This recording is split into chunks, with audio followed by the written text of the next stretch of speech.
Dead by Daylight is in a constant battle against OP items, perks, and strategies.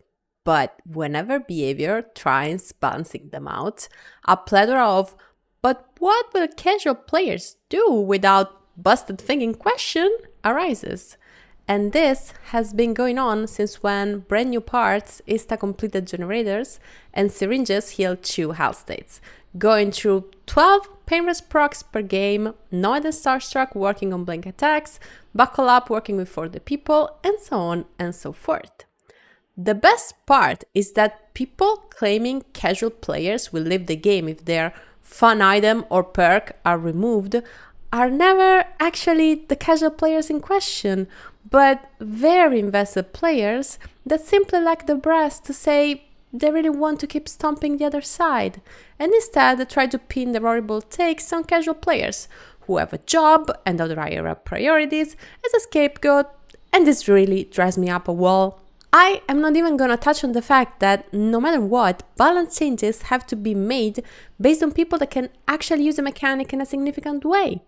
You can't balance nurse on baby nurses, and you can't balance DH for distance on people that use it to face plant into a wall, no matter who is actually advocating for the change.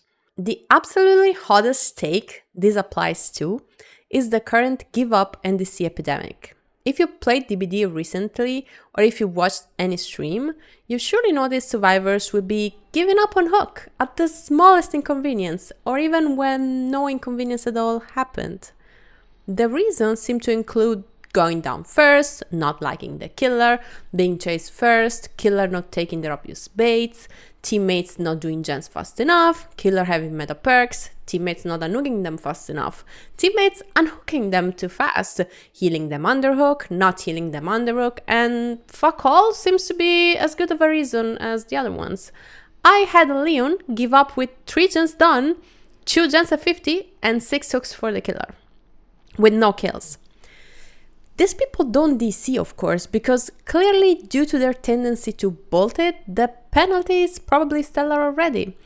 And since behavior has never thought appropriate to do something about this, these survivors don't even grace us with a bot, and we, the ones that actually thought pressing play meant you wanted to play, are left in a 3v1.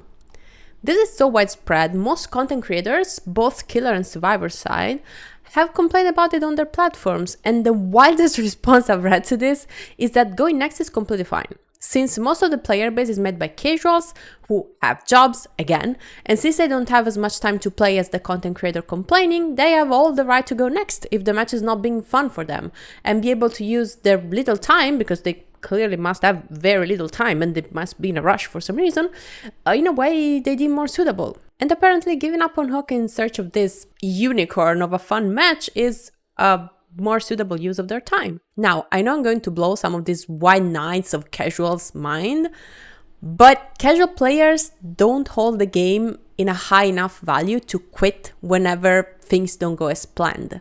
And that's exactly because they have work or hobbies, families, etc. They don't partake in balanced discussion, don't keep up with PTBs. They are the people that months apart still don't know Satako's counterplay has changed. And we run around like headless chickens the entire match trying to understand why they can put their tape in any TV.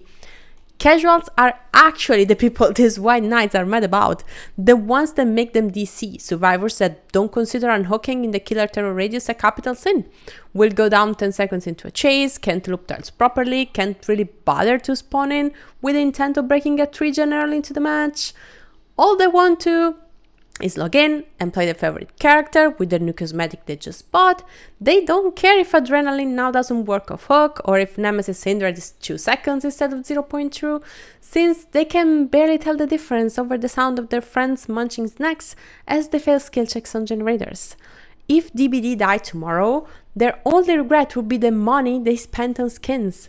In the light of this, the ones going next are evidently not casual or new players, but people that live, breathe and eat DBD, who care too much, as opposite to casual players, and are clearly burnt out but refuse to acknowledge it. If you are part of this crowd of quitters, please seek help. No, I'm not saying it jokingly. If you deem the game so unbearable and unfun, you feel the need to go next so much that your DC penalty is so long you have to give up on hook instead, but you still keep queuing and press play, please seek help for your addiction. You clearly wish the game was completely different from how it is, you don't like DBD, and you're ruining it for us who do like it. Yes, the game used to be different, and maybe it was more fun for you when it was. No one is questioning that, but it is now fully headed in a completely different direction. And if you can cope with it, maybe you can take the casual you're using as an excuse as an example instead, and find yourself a job or some other hobbies, allowing yourself to get your priorities straight, and maybe find out playing DBD is not the most important thing in your life. Who knows? After a long enough break, you could go back to enjoying it again. Or maybe even accept that you don't like the game anymore and say goodbye to it forever. As a casual player, I promise you, it's just a game, and I would enjoy it way more with you out of the way.